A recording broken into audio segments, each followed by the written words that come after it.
start with AI summary as well. Looked at it after the last meeting. I didn't find that it was super helpful. It was kind of gibberish, but we'll give it another shot. So we'll see how things go. Welcome to the April 25th, 2024 Transportation Advisory Committee. First item on the agenda this afternoon is introduction. We'll start in the room and go around the table, and then I'll grab the people online as well. So I'll start with myself, Dave Walker with RPC, Scott Bogle with RPC, Bob Diane from Greenland, Brad Nichols, Coast, Peter Coffin, Kingston, Steph Kidler, Brentwood, Jim LeMay, Hampstead, Two more, Glasgow. Mark Connors, Stratham. Michaela Dromnick, RPC. All right, thank you, everyone. And then Joe online. Yeah, Joe Lynch, subbing for Jen Hale today, down in Hampton. So Eric. Hi, Eric Eby, City Engineer for City of Portsmouth. All right, welcome. Jessica. Yes, good morning, everybody. This is Jessica Wilcox at New Hampshire Department of Environmental Services, and my colleague Jack Wade is on the line. We'll be joining momentarily too. I just wanted to say, everybody, he's our brand new transportation program analyst here at DES, so he may be joining TAC meetings off and on with Vanessa and I going forward. So just wanted to say hello to everybody. Thanks. All right, thanks, Jessica. Lee. Yes, good morning, everybody. Lee Levine, Federal Highway Administration, New Hampshire Division Office. And then last but not least, Lucy. Lucy St. John, New Hampshire DOT. Good afternoon, everyone. Thanks, Lucy. Okay. Next on the agenda, the minutes of the March 28th meeting. I make a motion to approve as written. And I'll second that, it's Peter. Second, okay, any discussion on that? Yeah, one thing I ask, okay, is that future minutes, when they talk about we voted for, I can't remember which one it was. We voted for something. It didn't say unanimously or given. But it didn't say what the things were. It just said we voted. Okay. Item 4. Yeah, that's, I don't think we voted. That's right. Yeah, it just said we voted for them. It didn't say what they were. Like any Here, the motion. I don't want detail. I would just say, just a bullet, not a bullet, just a reminder. Okay. It was this topic, this topic, this topic. Okay, so Just like something really for that one, we could say, voted for, tip amendment 5 after that. Yeah. But I want to know what was in Tip Amendment 5. I know I can go back and look it up. Okay. All right, my request would be to include a very brief thing like a bridge schedule change. Or, Okay, all right. bicycle I path see, change. so give the details of what's in tip amendment, a little bit of detail of what's included in tip amendment. I wouldn't follow the details. High over. Oh, yeah. 25. Instead of 90. Okay, well, we can do that. All right, so, any other comments, thoughts on Lucy? Dave, I just had one quick spelling. I think Kevin's Lucy's name is Lucey, not Y. Lucy picking up on Lucy, so. All right. All right. Small detail. I think you're right on that, Lucy. All right, thanks. All right, got a couple new folks coming in here. And welcome, Danya. Thank you. Good morning. First time here in person. It's good to have you.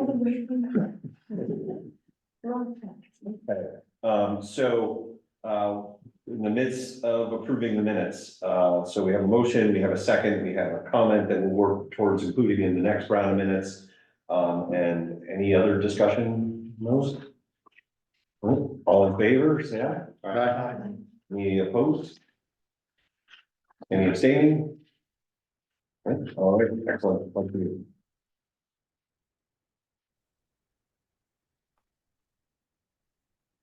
Okay.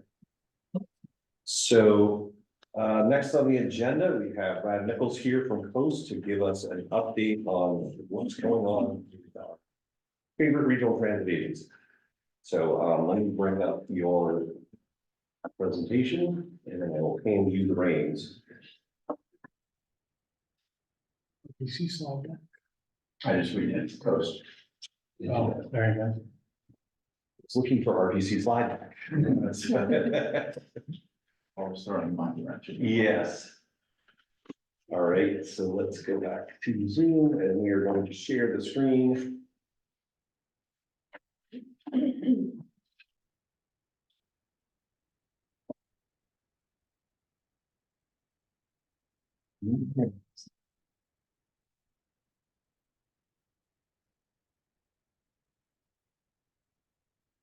Okay. Should be Great. great. Oh, thank you.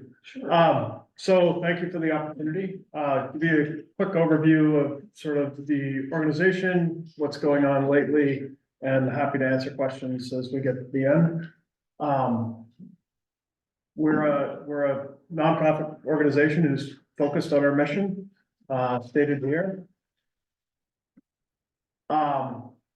We are an economic driver and contributor, through study completed by SRPC and RPC. Every local dollar in Coast returns just over $4 in regional economic activity. So our annual $31 million economic impact at this point is, includes our direct, indirect, and induced effects on spending, as well as the economic impact provided through access.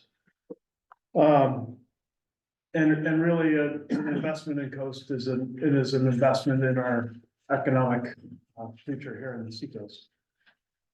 We provide access to opportunity for anyone and everyone. And we connect people and their communities. Whether that be for jobs, for healthcare, for education, for, getting consumer goods, what have you.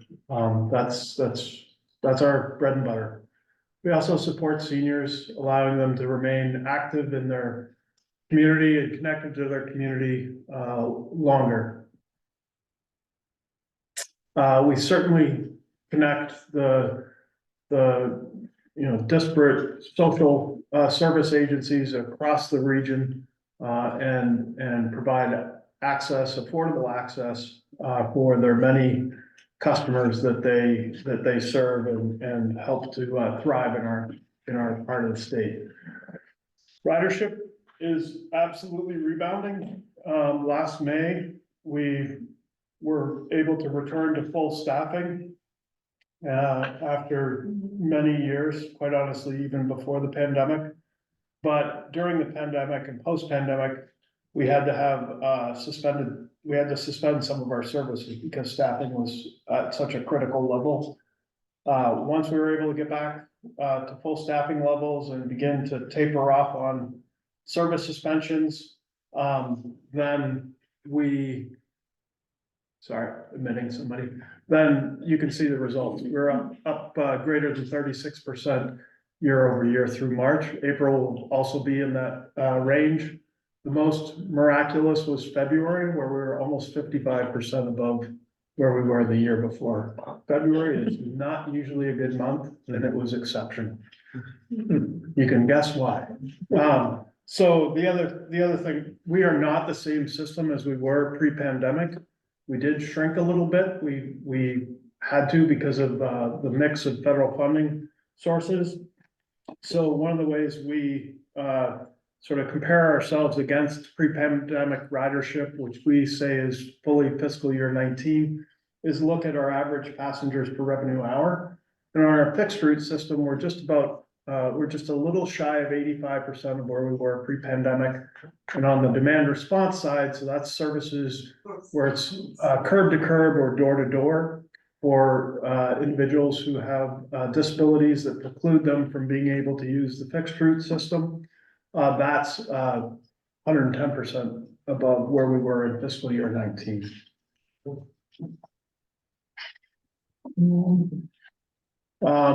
So we, especially in the last few months, we've gotten a lot of calls for expanding our service, whether that be to new parts of the region or greater frequency. And we see the need, we hear about the need, but we are limited by available funding. We max out the federal funding coming into the region to support us. In fact, you could argue we do more than max that out. Not argue, we do more than max that out. So that is a limiting factor. So starting in fiscal year 25, we do have some changes coming, and that's primarily as a result of the emergency relief funding that we received.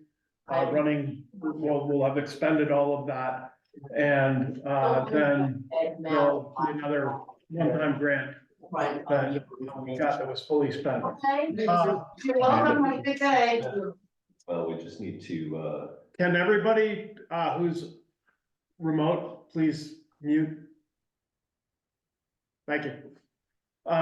So our mix of funds is changing. We're running out of these sort of one-time grants.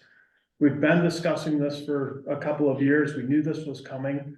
So we had a meeting last summer with community leaders and our partners to discuss this change and what that would mean potentially. And we discussed solutions for resolving the projected funding shortfalls, to include going after greater state support of our operation. The amazing thing that happened last budget round in the state was we saw a massive increase in state funding for public transit operations across the state. We went from $200,000 a year we went from $400,000 for the biennium to just over $2.28 million. So massive increase. At Coast, we went from $34,000 to just under $400,000. So big differences there. Next biennium, we hope to use the same sort of methodology that we used the last round to request for additional state support for all the funding that comes into the state from the FTA that's bipartisan infrastructure law based. The increases we got was for the bipartisan infrastructure law based plus ups. So we're also seeking significant more support from philanthropic organizations and individuals. I'll talk about this a little bit further. We asked for a base overall increase from all of our communities of 25% in fiscal year 25. So that's something our board voted on back in December, January. We and then went on to ask for those increases. We're seeing, generally speaking, we're seeing the communities come up to our ask. There are a couple who that's a tremendous struggle for and haven't been able to make that leap. We'll continue to work with those communities. And of course, the other potential solution is to reduce our service levels, which reduces our costs. Of course, that is not something we want to do. We believe that we can overcome this hurdle, but it's certainly not something we can do by ourselves. We need our communities, our supporters to be behind us at certainly key decision points. I will say that the 2020 census that just the ripple effects of the 2020 census and funding that we get through the Federal Transit Administration, which is affected by the UZA determinations for the region, was not beneficial for us at all. It was quite the opposite. We'll be receiving about $411,000 less from the Federal Transit Administration because of the changes in the UZA boundaries. For example, Exeter and Stratham are no longer part of the UZA. The population associated with those communities is stripped out of our our formula of how those funds are allocated to us for urbanized areas. And it had a big impact. There were ripple effects up in the Dover, Rochester area as well. So, I think that's all I had on that one. Yep. So we are pursuing philanthropy, as a solution to, fund our sort of our ongoing operating needs as well as, our capital needs, and I'll get into that in a second on the next slides, but, you know, we are a nonprofit organization. We've never really gotten into the philanthropy space because we had most of the resources we needed through government, whether that be federal, state, or local, well, mostly federal and local, until just recently, the state is stepping up. So the campaign will have 3 funding opportunities: capital, annual, and endowment. We're going all in. You get one chance at sort of developing a whole program. We said we're gonna develop a whole program and go all in. And we're working with a great consulting firm to help us do this. In fact, why I was late for this meeting.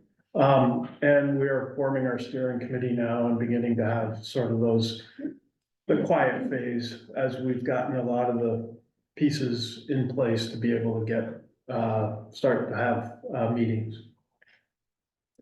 Really excited about it. Quite honestly, it could have a transformational impact for our organization. So we need a new home. The facility we're in is very tired, very inadequate, very small. In fact, we have to lease space off-site for about 10 of our staff and have been doing so for the past 6 years now, I think. And so we've looked at our options and we've completed preliminary design to the point where we want to reconstruct a new facility. It'd be 2 different buildings, not all represented here. On our current site, phase 1 would build this building, which is a combined operations and maintenance facility. And then phase 2 would be a new barn to house our buses in overnight, indoors, as well as tearing down the old facility to put parking in its place. Really unique opportunity to build something for our next 40 plus years at Coast that is more efficient, safer, and, you know, has a minimal impact on the environment, and has some capacity for us to grow with as well. So really excited about it. It's about a $17.3 million project. We have 82% of the funding in hand. We need that other 18% to access it. So the federal money we have in hand, and we just need the match, which is again part of that campaign to raise additional funds.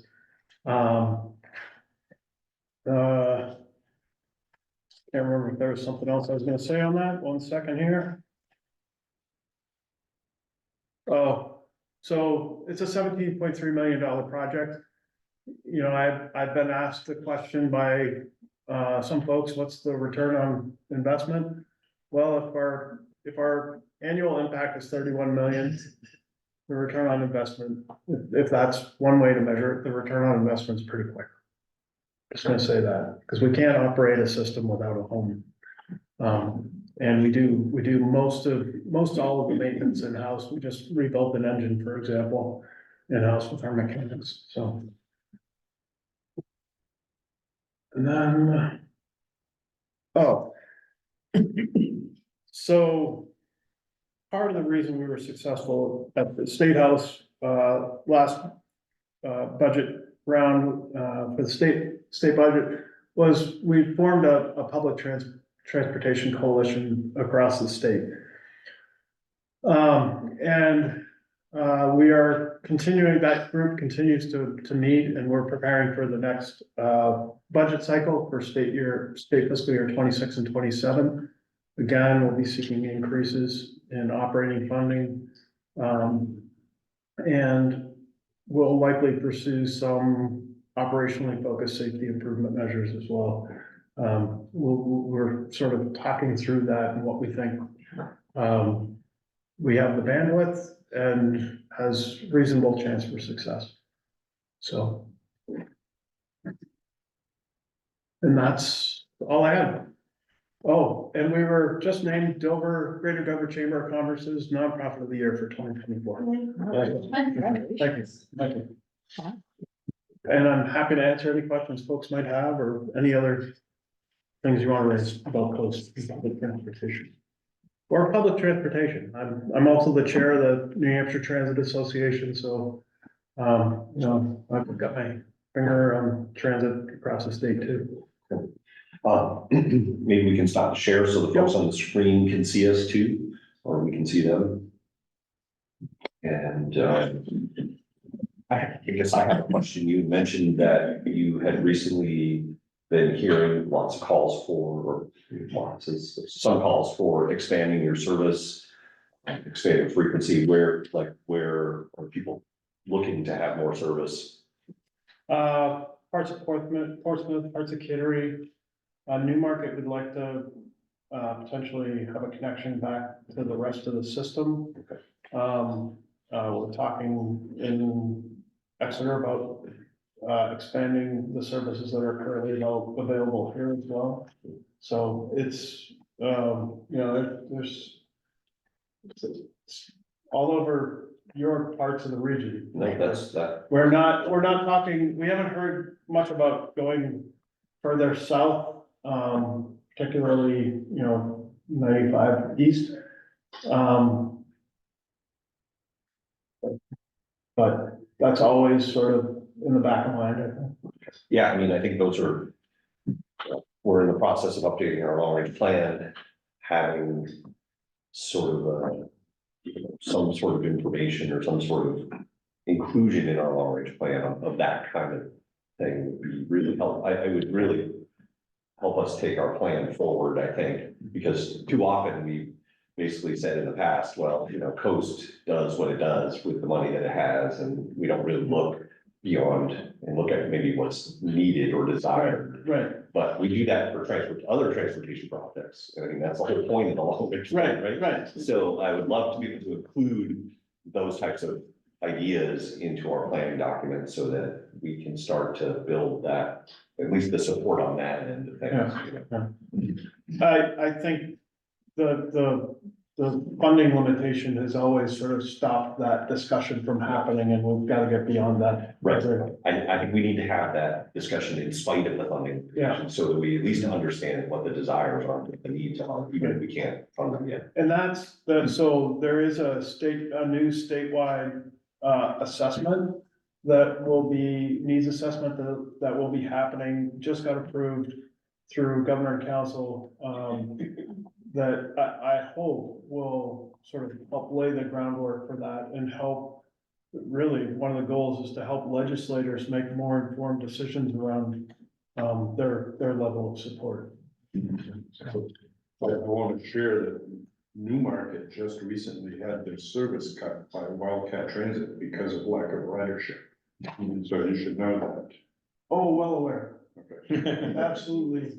Crystal clear aware of that. Was that 23, end of 23 that happened? Or like end of spring semester? Was it End of- 22 now? No, that was last year. That was End last of year. last year. The end of spring semester last year. It's been a big problem for my friends, because a lot of us live in the Durham market region, but a lot of them work in Portsmouth, and one of our friends just lost her car. She works 2 jobs in Portsmouth. She's sort of an institution. She was the host of the Book and Bar karaoke, and we all pooled our money together to buy her a car because she can't get anywhere now Yeah. without it. Her just broken. Yeah, Newmarket's always been tough because it's on the backside of the bay. I mean, I lived there when I went to UNH. I rode the bus every day. And when I missed the bus, I thumbed it. Yes, well, I think it's so much more student housing has been built and off-campus student housing built in Durham. They just don't have as many students living in Newmarket as there used to be. So there isn't the same base of ridership. there isn't, but it's a changing ridership. So There are two things that I didn't mention in here. I just realized that we are part of. We are part of, the regional coordination effort. Jeff Donald has come in and give you presentations on ACT and TripLink and the services they provide. So we are the, home for that. And so that has a very broad reach in the region, sort of eastern Rockingham County, all of Stratford County, and two communities in southern Carroll County. And then we're also sort of the fiscal home for Commute Smart Seacoast. And if you haven't signed up yet, please do soon for the B2B commuter challenge. It's coming up May 1st. So We'll put in a plug for that later. yeah. I don't know if it was for Coast, but near the beginning, something came up in chat. I don't know if you know. Oh. Maybe? May not be. Oh, boy. Went to share. I just want to say, Mouse in the wrong hand. It's probably more now. probably need to close out the More, name. yeah, Where do we have it in the chat? more. There we are. Oh, it wasn't that, yeah. All right. I just wanted to add something about the funding limitations that Brett was discussing. Brett mentioned that there was a huge jump in state funding in the current budget cycle. And that was like a 5 to 6-fold increase. Yeah. But Real dollars.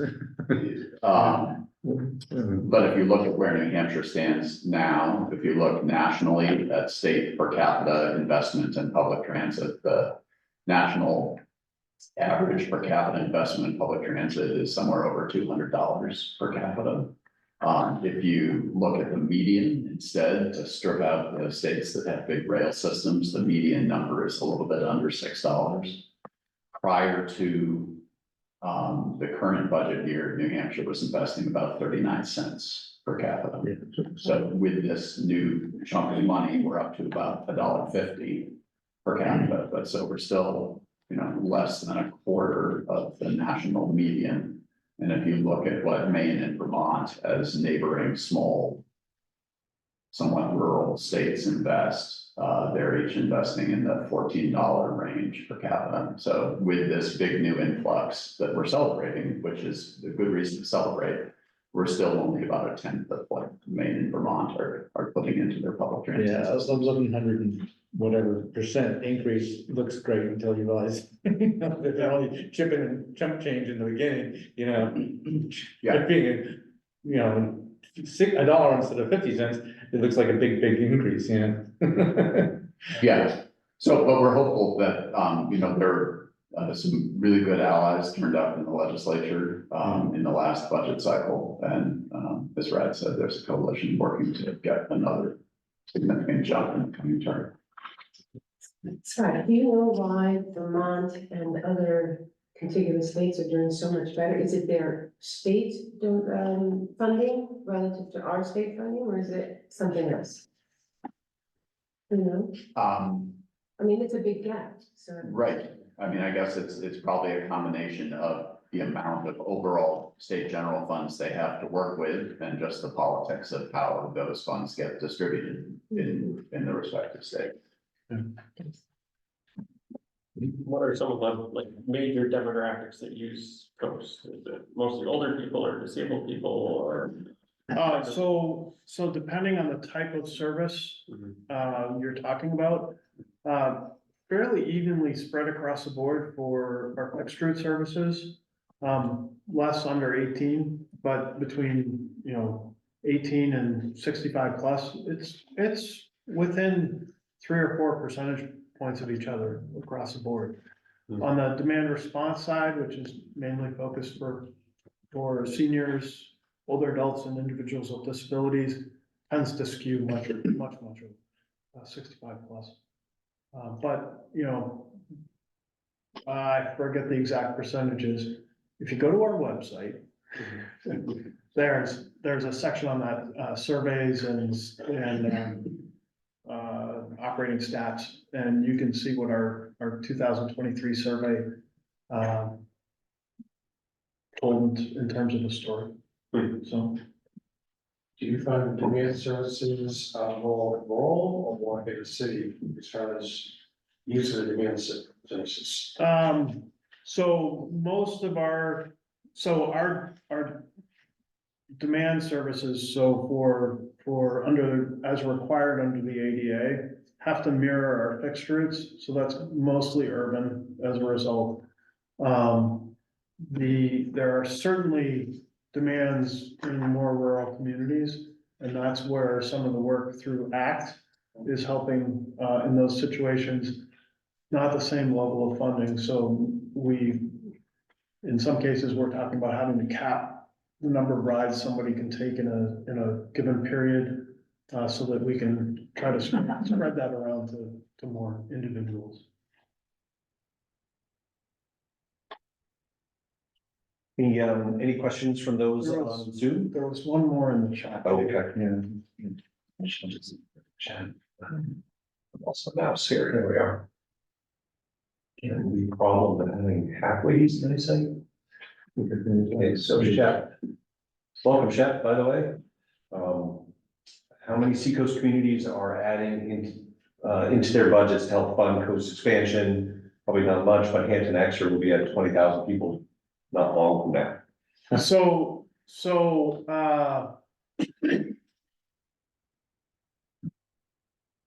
The only communities that are adding into their budgets are the ones that currently get service. And that, how much they contribute ranges from $20,000 a year up to north of $1 million. So it varies depending on the level of service in the community and how many people are using it. And we have a formula that calculates that, and that's how we come up with our ask of any one community. But we're as far north as Farmington, we're in Rochester, Somersworth, Dover, Newington, Portsmouth, Exeter, Stratham, Newmarket, and then we're on the main side, we're in Berwick, South Berwick, Elliott, and Kittery.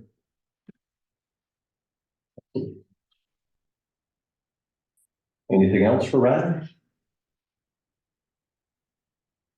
Okay, great. Actually, thanks, Rad, really appreciate it.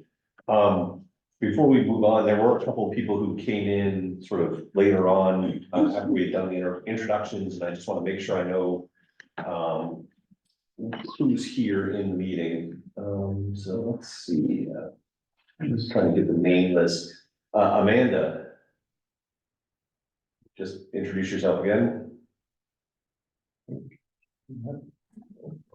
Sorry, I'm Amanda. I'm with Town of Epping. All right, thanks for coming, Amanda. Shep?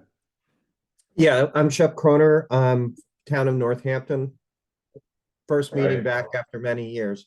Welcome back, Shep. It's been a while. And then Ellen B, I see listed.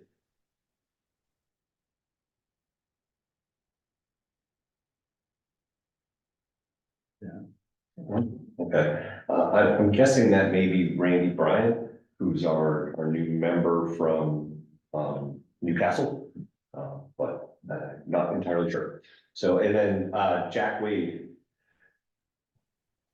Hey, good afternoon. I'm a new transportation analyst with the Department of Environmental Services.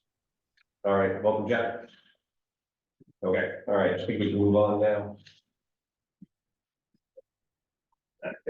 All right, so next on the agenda, Michaela is going to share some of the transportation related feedback from the March Commission meeting where we talked about the regional master plan. So you probably want the presentation. Right? Well, that'd be great. Thank you. I think I renamed it, yeah, March. That one?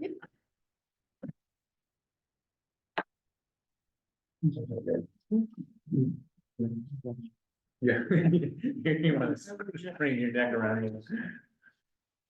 No worries, I'll probably just stand behind you and then go back there. I want to be able to discuss. We can roll over here. Sorry to make everyone shy.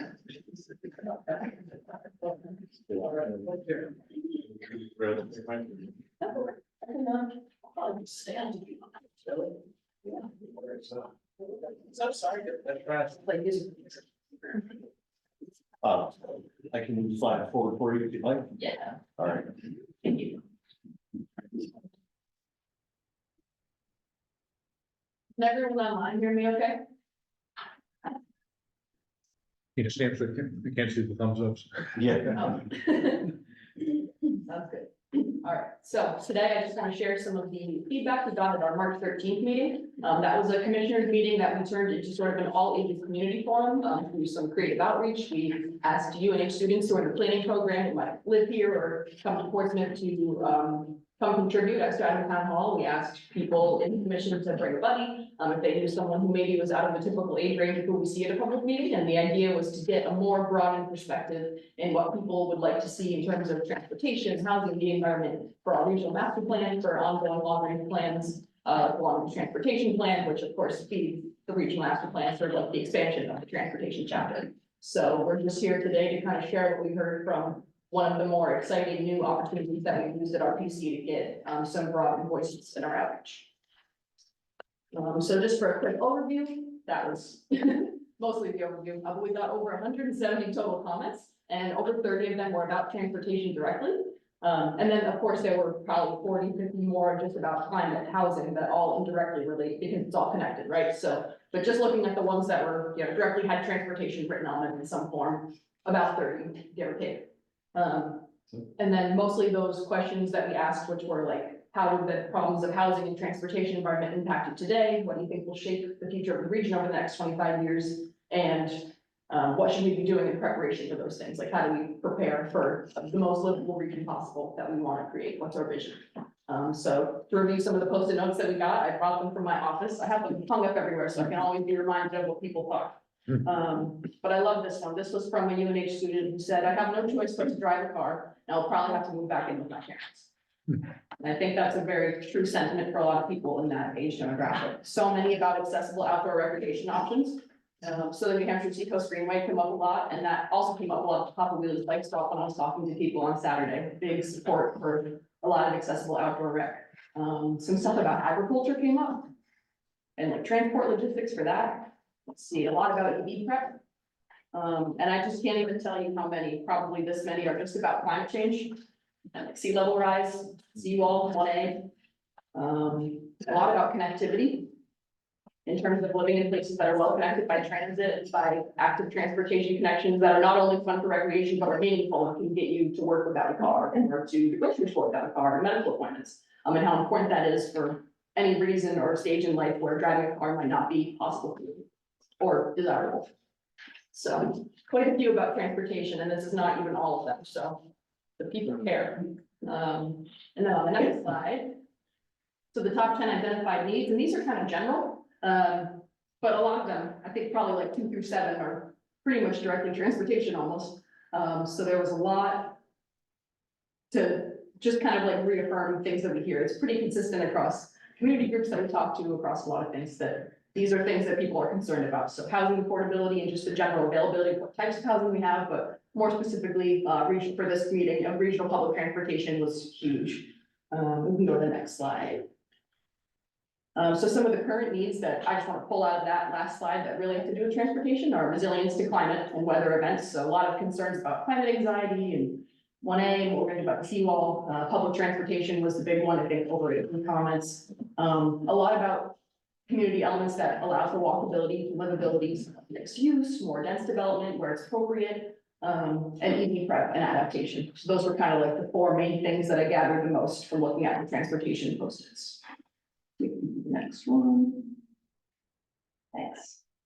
So I did want to pull out some of those specific outreach things that we heard about resilience, and I'll go through sort of like those 4 big needs that I just talked about, but a lot about climate anxiety, which from a big perspective, I think it really does capture a sentiment that people don't necessarily always feel comfortable with always having to use one choice of transportation. I think just allowing the simple freedom to have that choice of, I think I'd like to bike today or take transit. It can do a lot for how people feel about their personal contributions to carbon emissions, and that impacts their whole mental health. And it's holistic in that way, because they are making real change when they have freedom of choice for transportation. And just improve freedom of choice. So localized concerns like New Hampshire 1A, I thought that was a great one. Seawall storm sabotage. Someone was just so thinking of all the things that could happen to impact our infrastructure. 1A closures affecting road access. So a nearby resident saying that when there's diversions, they go into his neighborhood, it's hard to get on the main roads and go places. And a lot just saying climate anxiety, so concerned about the climate, drought, flooding, heat, rain, all of that, and seawall damage. Those are big ones. And then the next one. So demand for regional public transportation, again, this was huge. Everyone across age groups was saying this. This was young people, this was retirees, this was just about everyone noticed the multiple benefits of what happens when, much like we heard in Rad's presentation, there's so many people who benefit and use transit. And we just absolutely saw that at the meeting. People were very excited about what could happen in the region if we funded or invested in sort of the expansion of what we're currently funding for regional transportation. A little bit about east to west connections. So I heard some sort of rumblings about Portsmouth to Manchester, connections to airports via transit, connections to White Mountains via transit. People are interested in public transportation that's both interregional and long distance. So it'd be interesting to think about what we could do to connect something like Coast and C&J with, more options to then branch into Seabrook in Boston. So yeah, there was a lot of interest in that department. The next slide. This was one that came up a lot. So just sort of the ideas of connectivity and having those meaningful connections. So more affordable housing in connected places, sort of just connecting people with those opportunities for employment, housing, with those basic needs in ways that make sense and don't always require a single occupancy vehicle. Which I think is very consistent again with what we heard in other outreach that we've done with the Coast presentation, that people like active in public transit. They like this idea. It's good. Yeah. And then for EV infrastructure, 5 comments, give or take, but a lot more at large about the electric grid and just general electricity infrastructure in New Hampshire. But a lot of people with just a sort of a common sentiment that there's a sort of fear of becoming like a donut hole where there's chargers in Vermont, chargers in Maine, chargers in Mass, but not as many here. So people did have questions, whether that's a matter of education, outreach, what are we have to do to inform people about programs like NEVI, and it'll be interesting to see how that all goes. So, yeah. On this one, well, I think people generally think about inadequate EV infrastructure, meaning the charging stations. It is so much broader than that. We can't supply enough energy. So it's very broad.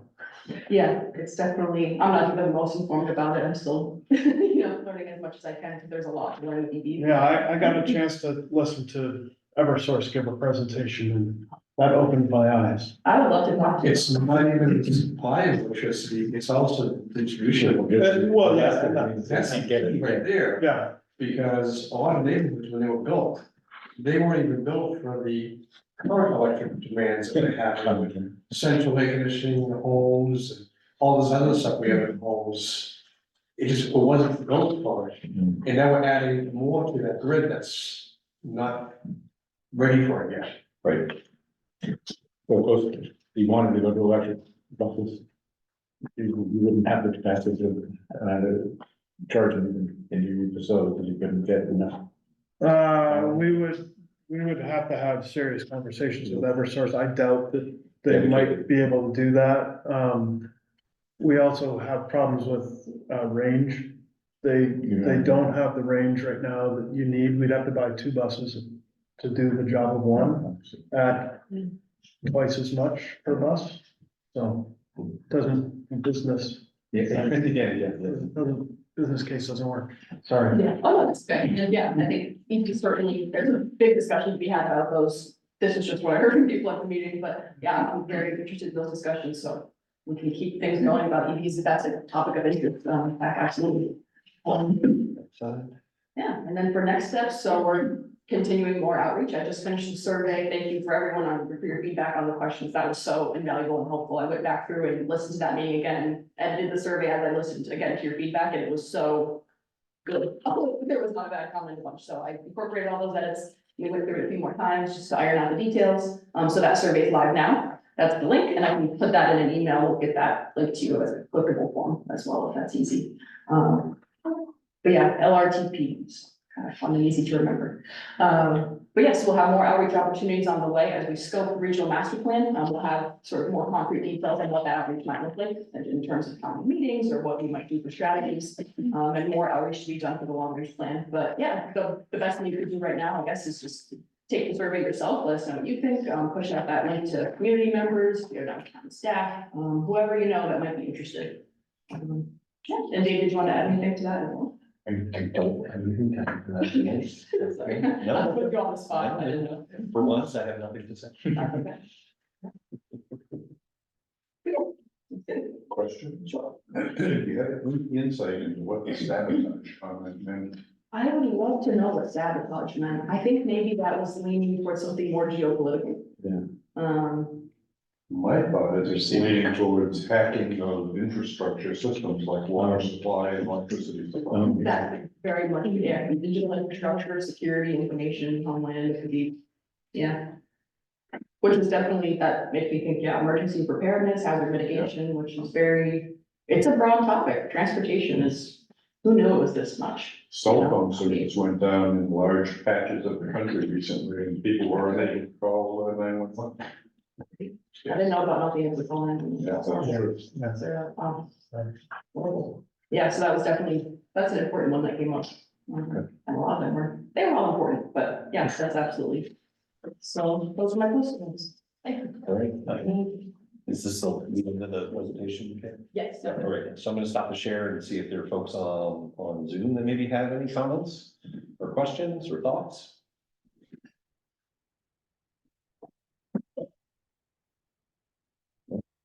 Hearing in, thank you.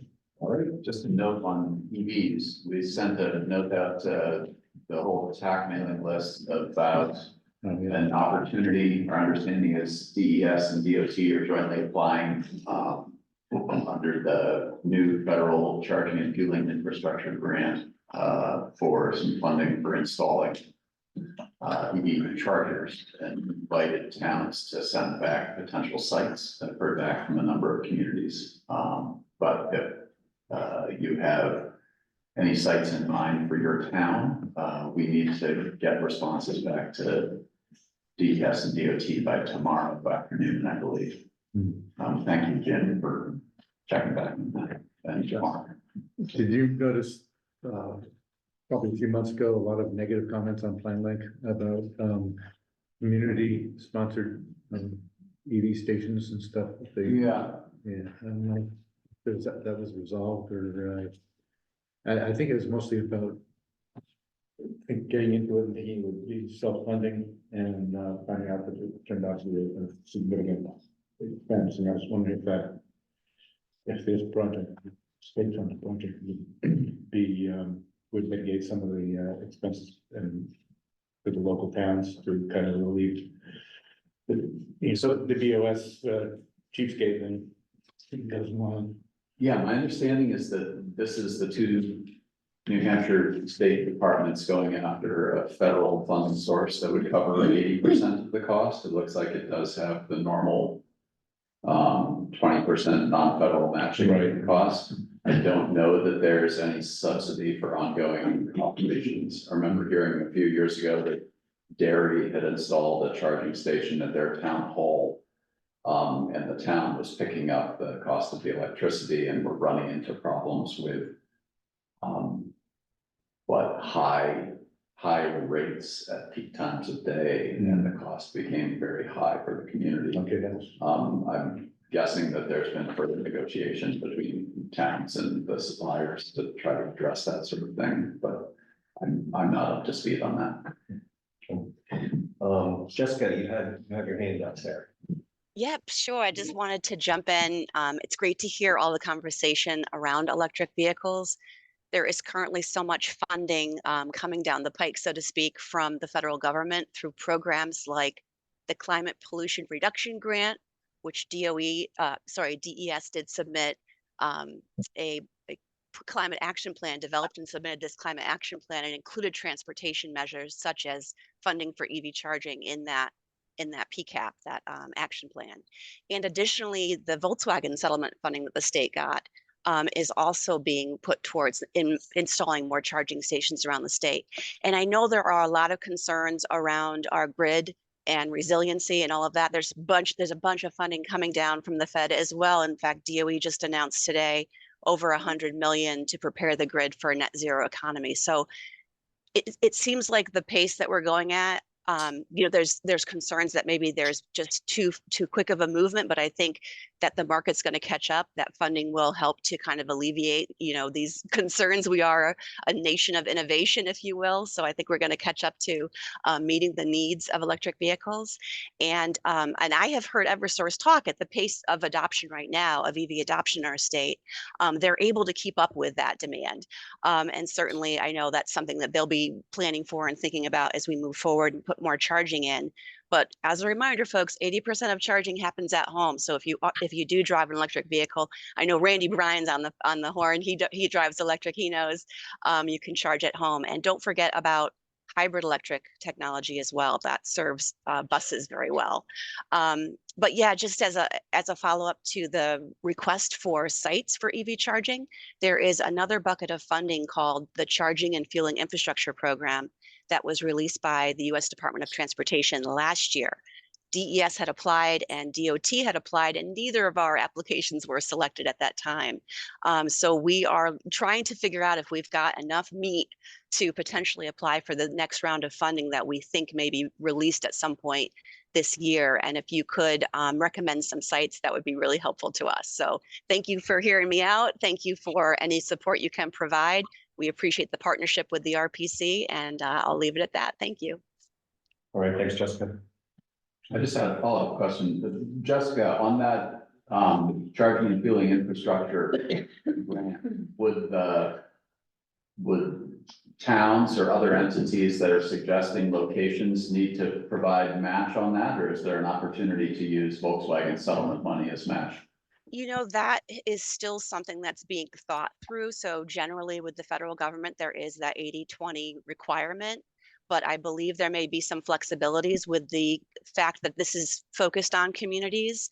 And just to kind of clarify too, if we do apply for this funding, ultimately we would have to release a competitive request for proposals, because as a state, we are required to go through that bidding process. So communities that are recommending sites, it's meat to support an application. We want to know how many potential sites are out there and how many ports could those sites ultimately result in, but we would still have to go out to bid for that. And as to the 20% match, there's a potential that there could be other sources of funding to offset what communities would have to put in. But I won't know until we see the funding opportunity and see if the rules changed at all from when they released it last year to this year, because that could certainly happen as well. So a lot of unknowns, unfortunately. Thank you. I see Joe, you have your hand up as well. One of the underlying concerns that we find in the public works sector is development of a service force and the expertise in either in-house or private vendors who actually can service these electric vehicles. Do we know if there are any initiatives happening on a broad brush basis across the nation to put a force in place to be able to service these vehicles? Vehicles or the police charging? Vehicles, okay, yeah. Oh, so you think your fleet of electric vehicles and your in-house maintenance doesn't have the expertise yet to service them? Yeah, I can see that might be an issue. I haven't seen any sort of those sort of initiatives, but granted, I also haven't been paying attention and looking for that either. But that's a good point. I mean, that's going to be a growing part of our transportation. The vehicles on our transportation network require sort of special servicing.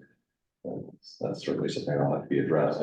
My understanding is that electric vehicles require go-to tires a little more quickly, but that can be handled by that's a regular tire shop. That's nice, that kind of thing. But I'm guessing there must be some very specific and potentially proprietary kind of servicing that goes on with some of those vehicles. Well, my understanding. Yeah, and I'm speaking from experience. I do drive a plug-in hybrid, and oftentimes find myself with anything other than normal service like tires and oil changes, I'm literally driving like 60 to 80 miles to find a service area to work on a computer system or an electronic system.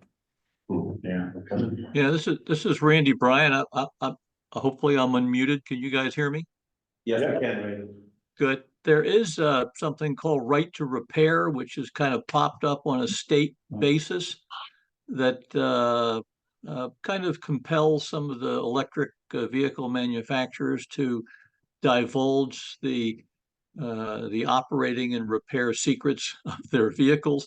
Because right now they're kind of getting very stingy, wanting you to bring them into their shop for repair. But efforts like that can go a long way towards democratizing the repair of electric vehicles, plug-in hybrids, etc.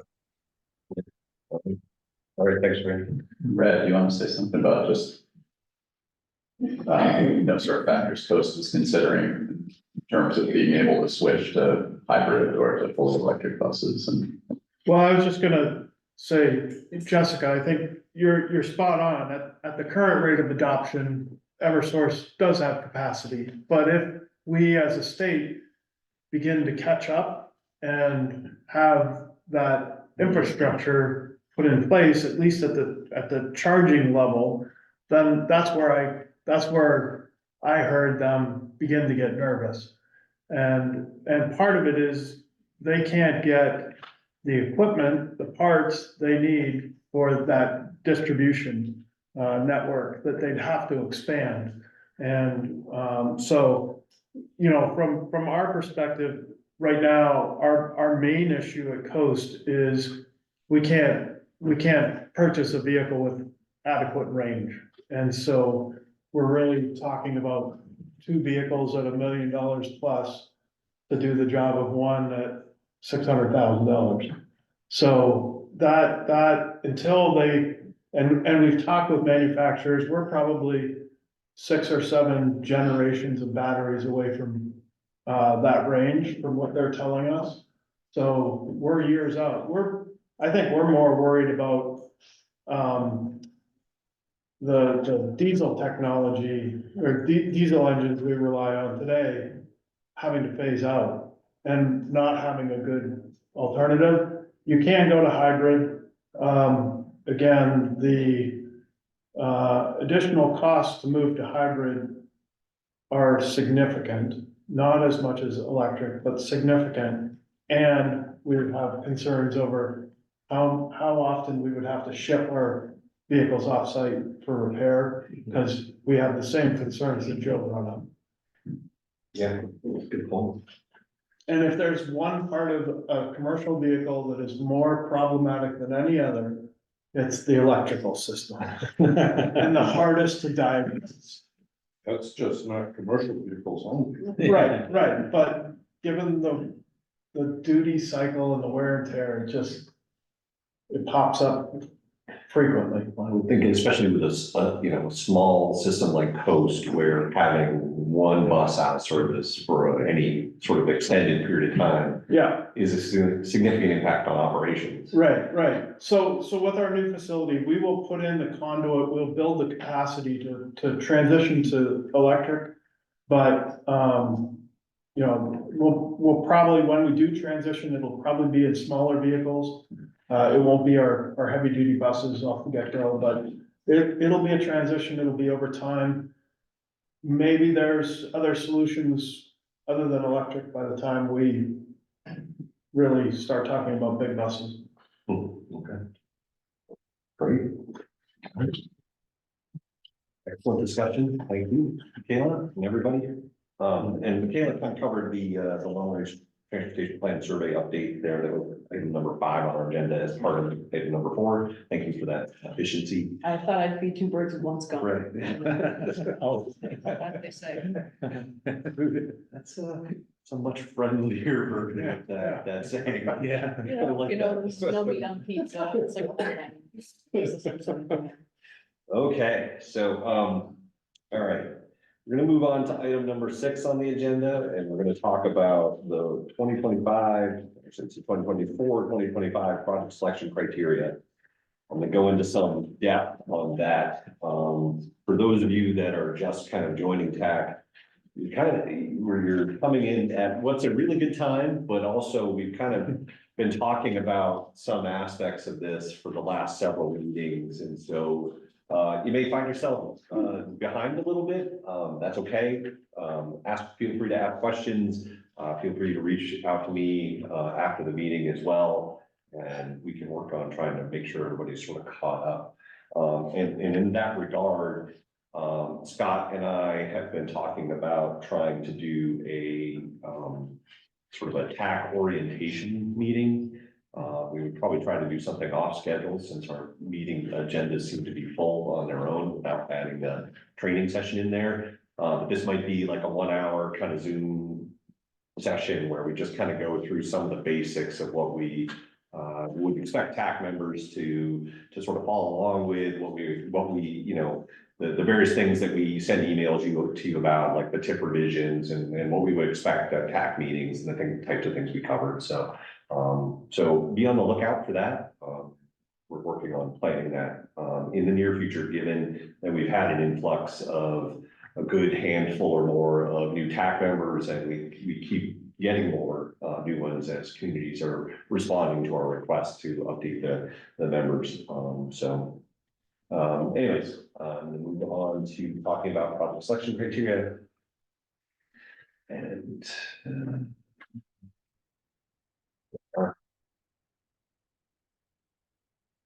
again, so this is going to be two pieces. We got share screen.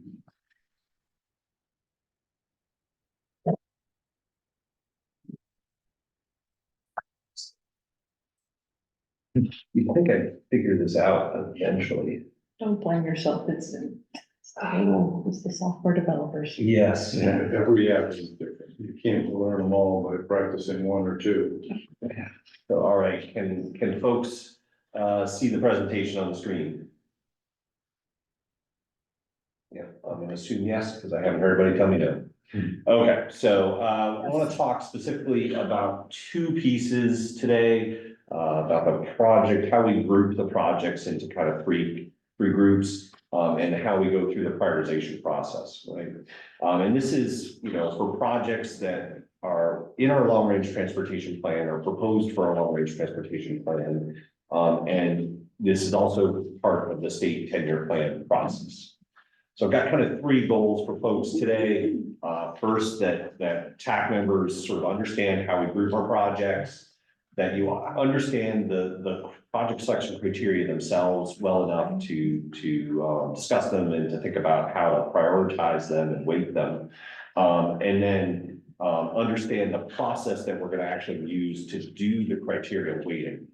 And so I'm going to go through this presentation. It's going to take a bit.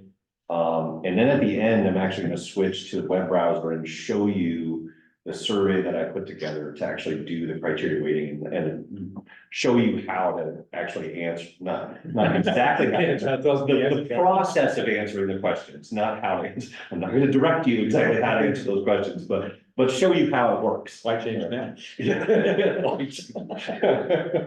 Yes, doing a lot of work, right?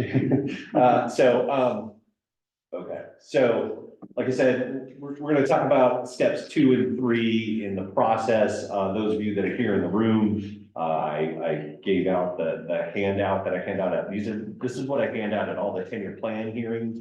Basically talks about you know, our transportation planning process, and on the flip side is the very specific process related to how we prioritize projects with a 10-year plan. That is available on our website as well. I can send it out after the meeting too, for those of you that aren't in the room. So we're really talking about steps 2 and 3 today of this process, which is, you know, grouping those projects by the scale of the project and then setting the project selection criteria. So when we talk about grouping the projects by scale, it's not on the scale of the project itself, but kind of really more on the scale of the setting of the project. So is it a local project, something that's occurring, say, on Water Street here in Exeter? The intent of the project is to address local transportation issues. A lot of times those are related around safety or access, expanding sidewalk networks, putting in some other safety kind of improvements, that type of thing. Regional projects, we look at those as those projects that are connecting between communities in the region, whether they're on a state highway in between the communities, or adding today the East Coast Greenway, rail trail, that kind of thing. Those are the kind of things. And then interregional is like, how does our region connect to adjacent regions, whether that's, Massachusetts or Maine or other parts of New Hampshire, so those tend to be on the larger systems. Although you could, something like the East Coast Greenway, where, making that connection between Massachusetts and New Hampshire could sort of count on those. But so there's a little bit of flexibility sometimes in how we define these, but we try to be as consistent as we can. And the important piece of this is that the projects at the different scales tend to have a different focus. So at the interregional level, we're often talking about mobility issues. How can we get faster, in many cases, from Maine to Massachusetts, or, on 95? That's kind of how that works. Whereas at the local level, we're talking more about safety issues and accessibility, that kind of thing. So, there's a little bit of a balancing of the project selection criteria that sort of fit each of those scales. And that's kind of why we, as part of this, we don't just say the project selection criteria and set a weight we're used for every project, because it doesn't make sense to score a local, say, pedestrian safety project the same as we would adding a lane onto I-95. So we want to look at them a little bit differently, because different things are important. And that's really the basis of all of this. So, and I've talked through a little bit about this already, so I won't belabor this too much, but, local level, again, we're looking largely, those are kind of safety projects or accessibility projects. I've thrown a couple of examples out up here of those projects, and, and one is here in Exeter, widening shoulders on Kingston Road. So that's a bike pedestrian safety project. A Main Street Plastow project, which is dealing with, essentially it's a traffic calming project on Main Street in Plastow, which is, again, not only bike pedestrian safety, but that's also motor vehicle safety, but it's a very localized project. The impacts of that are within Main Street. And so those are the kinds of things that we're looking at as local projects. And so when any new project comes in, that's one of the first things I do is, okay, how do I categorize this? Is it a local? Is it more regional? Is it more interregional? At the regional scale, these are often tend to be a little larger projects in size, but not always. And these are looking at the connections between communities and activity centers. They tend to be a sort of a mix of looking at safety as well as some regional mobility and accessibility. So it's a little bit of a different focus on these. And I've, put two examples here. One is in Hampstead, Depot Road intersection on 121, which will impact the connection, that state highway connection between Hampstead and is it Derry? That's Derry, Chester, Derry. So it's the connection between three communities. It's a fairly busy intersection. There's some safety issues there. So it's kind of a balance. I think we're looking at improving that state highway. East Coast Greenway, again, that's connecting, making a bike pedestrian connection between 5 communities along the coast there. So, and eventually to Maine, Massachusetts. So could be in a region, it could be an interregional, but we're going to stick with the region for now.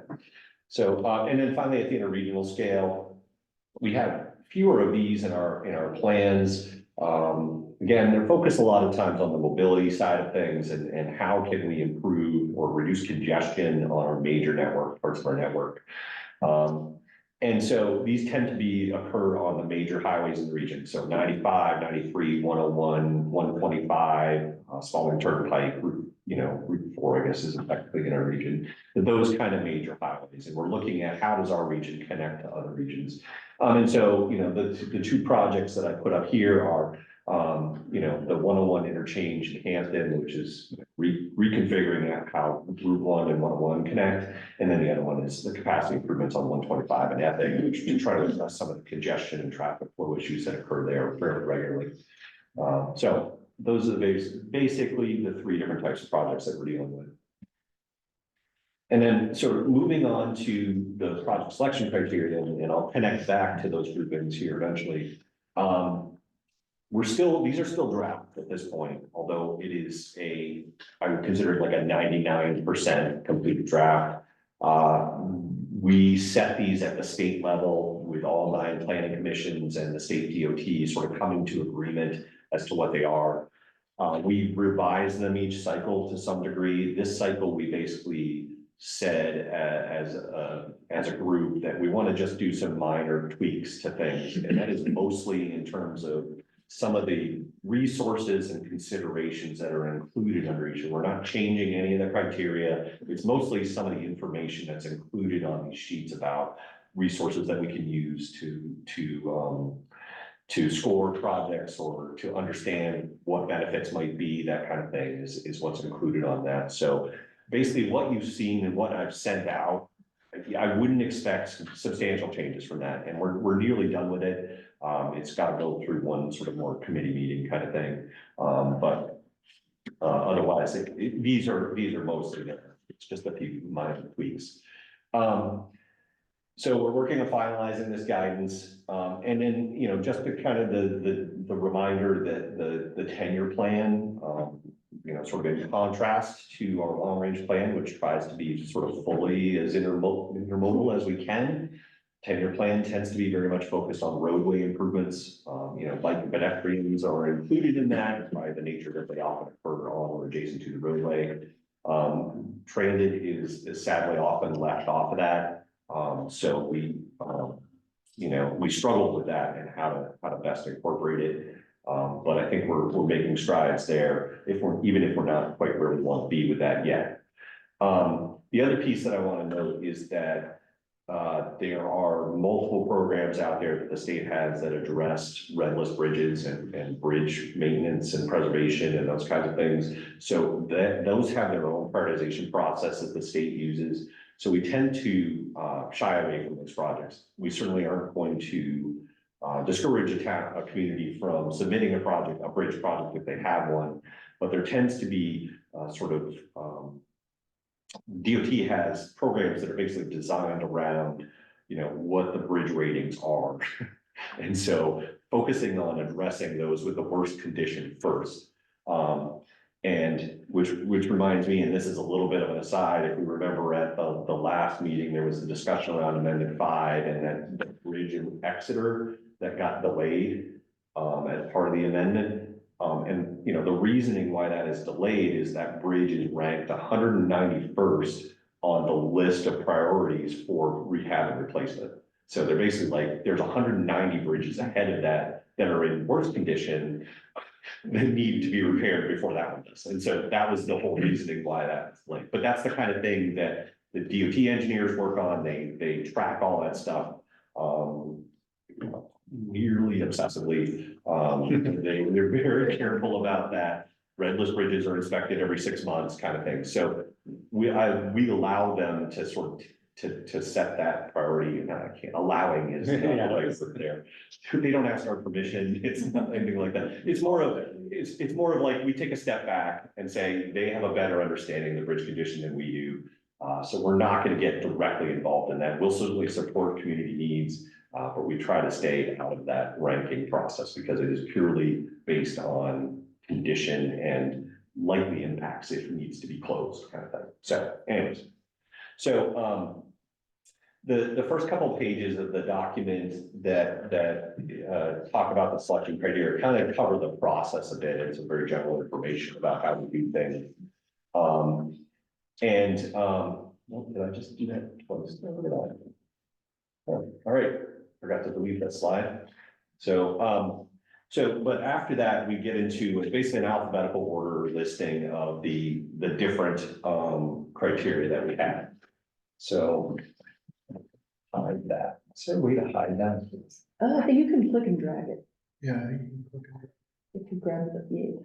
I know, it's not gonna be anywhere. Slide right. Anyways, that's better, I guess. Maybe. Maybe you put it so it's almost, Oh, you did have a way of minimizing it earlier. Maybe there's something in more. Anyways, it's just annoying. I'm not gonna spend a lot of time, trying to fix that. There's basically something covering the screen. We can't see it very well from this side. I'm just gonna kind of go through each of these, the 8 sort of criteria areas a little bit carefully and just try to make sure that everybody understands what they are and how we think about them in terms of prioritizing transportation projects. And then some little discussion about the relative importance for looking at this for each project scale. And again, it's going to be up to some degree of personal choice on this as to how you answer these questions, but these are just sort of how we look at these things. So on the economic development piece, and this is a really a nebulous kind of thing to try to guess about a project that we have, a halfway decent understanding of what the scope might be. We might understand the costs of the project to some degree, but it's really a challenge to try to determine, what's the economic impacts of signalizing an intersection. That's a math, somebody's thesis kind of document. So, we tend to look at this a little more kind of holistically in a big picture kind of way. So we look at the degree to which the project supports economic development and opportunities at the local and regional level, and the degree to which the project impacts the movement of goods. And so we look at that as, will the project impact accessibility to a regional activity center or a job center, kind of places like that, tourist destinations. And then also, will the project improve or address a freight bottleneck or problems in the freight distribution network? So, in terms of accessibility, this is, there's a couple of different definitions for that. In this case, we're talking about accessibility as access to sort of destinations and activities, right?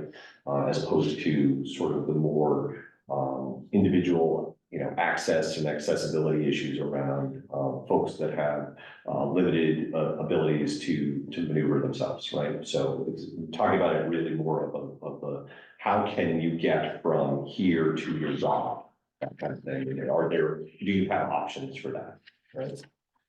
So I'm gonna move this out of the way a little bit, maybe. Looking at this at the different project scales, at the local level, it's kind of a moderate kind of importance. At the regional and interregional level, it's more of a higher importance, right? So, when we're talking about accessibility, mostly in this case, we're talking about access, how can we get from where you live to say where you work or where you shop, that kind of thing. So there's more at the regional level.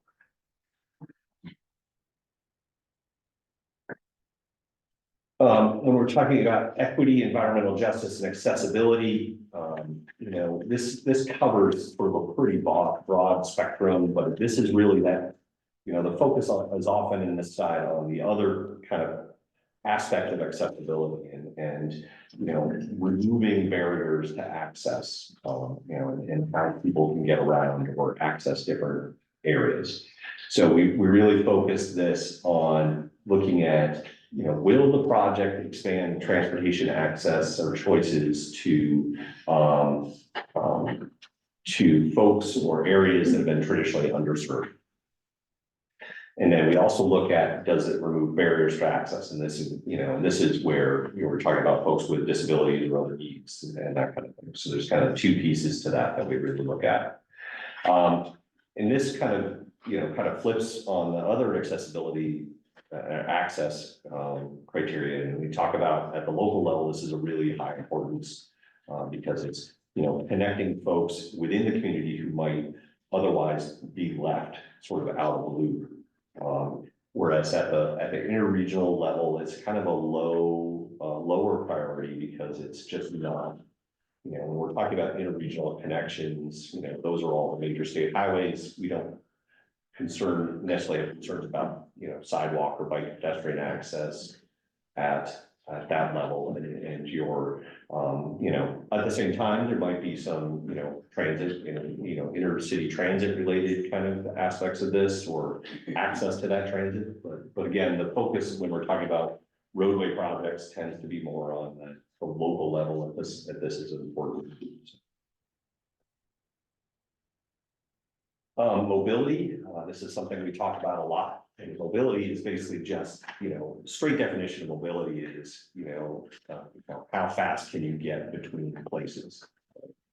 It's often defined as in terms of motor vehicle mobility, like, you know, ways that we can reduce congestion so that you can get from A to B faster with less delay. So we really look at this in two ways.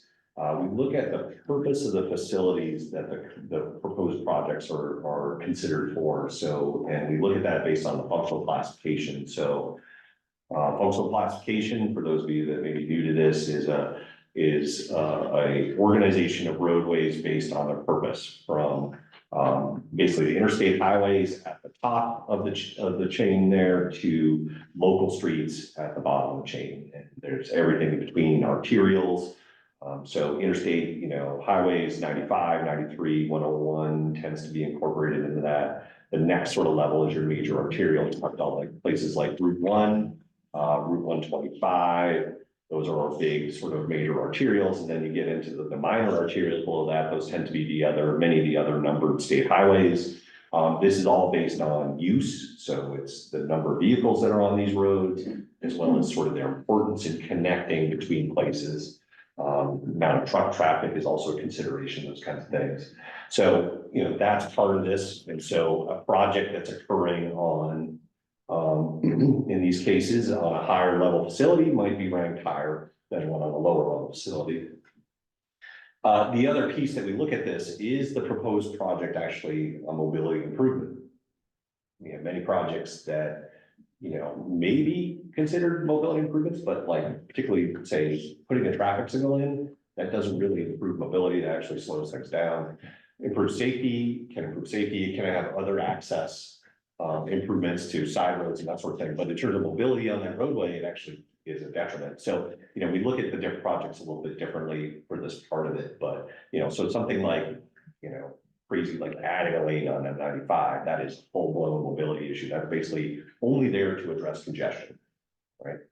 So this has some overlap with network significance, which we'll talk about as well. And it's almost always referred to reducing travel times for cars. People don't really talk about like pedestrian mobility all that much because it's more the access is the focus. Like mostly we don't have access to sidewalks somewhere. You can't build a sidewalk necessarily that will make it faster for people to get. You know what I mean? If there's a sidewalk there, you can't widen that sidewalk to make it faster for people, you know? I mean, maybe put a people mover in, kind of, you know? Or if you've got a really, really crowded sidewalk, like say in New York City, you know, there, or, you know, actually, you know, in Hampton Beach, on the beach, doubling the width of the sidewalks would probably move people around a lot more faster and a lot more conveniently. So, but, you know, that's not generally how we talk about sidewalks. It's mostly about cars when we talk about mobility.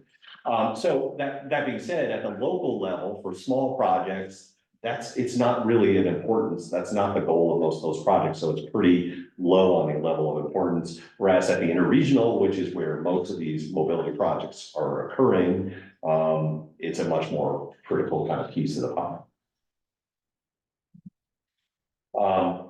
Natural hazard resiliency, this is trying to bring both sustainability issues into this, as well as addressing the concerns about the resilience of the storm, the transportation network to storms and that kind of thing. So, you know, we look at a couple of different pieces. First, we look at, is the project occurring in an area where it's at risk from flooding or other types of storm damage and that kind of thing, or other sorts of climate related issues. And then secondly, we look at will this project actually do something to mitigate that in some way?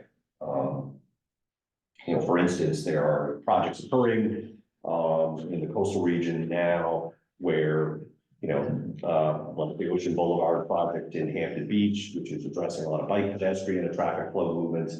A very small part of that is actually addressing some of the issues of flooding on 1A just north of Hampton Beach a little bit. So they're working on designing a way to raise the road a little bit to try to keep more water from the estuary out of it. So that's the kind of thing we're looking at is, you know, will the project as proposed or designed and incorporate those types of things into the project? So, Way. So the chat came up. I think. oh, a chat came up, all right. And it's fine. Apologize. All right, thanks, Lee.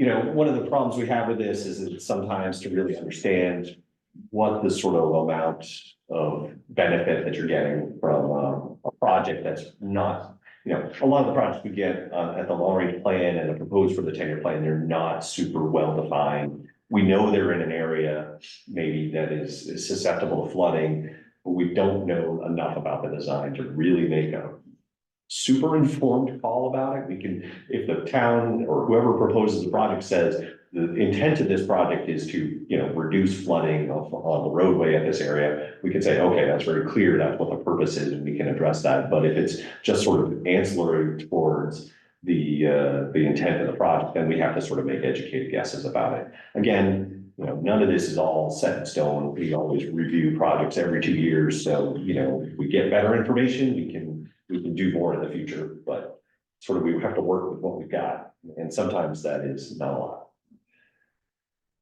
So this tends to be important more at the local and regional level as opposed to the regional level. You know, our interstate facilities are really fairly well protected from most of the climate change issues that we are experiencing in this region. But it's more the local roads and the you know, some of the state highways at the ground level that are impacted. Network significance, I mentioned this as part of the mobility one, because there is some overlap. This is really the importance of the particular roadway to the transportation system. And you can see how that overlaps with the mobility, because we talked about functional class being based on the importance of the roadway to the transportation system. So we look at two pieces of this. And we look at traffic volume, so we look at the volume of traffic on the roadway historically, and we look at how critical is the location to the transportation network. And this deviates a little bit from that functional classification in that, you know, something can be very low on the functional classification system, but could be critically important to the community. And so we do try to take that into account a little bit.